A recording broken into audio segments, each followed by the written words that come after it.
In today's video, I'm going to be showing you how to see who viewed your TikTok profile, how to see those people that actually checked your profile on TikTok. To do this, it's very simple. The first thing you want to do, you want to locate your TikTok app and open it.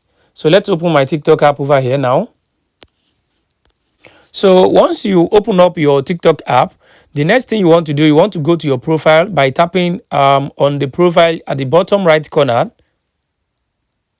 So once you tap on the profile at the bottom right corner, then it will take you to your profile on TikTok. Once you get to this your profile, if you check the top of this profile on the top of your profile picture, you are going to see a picture in a very small form over there. So I want you to tap on that. Just tap on it.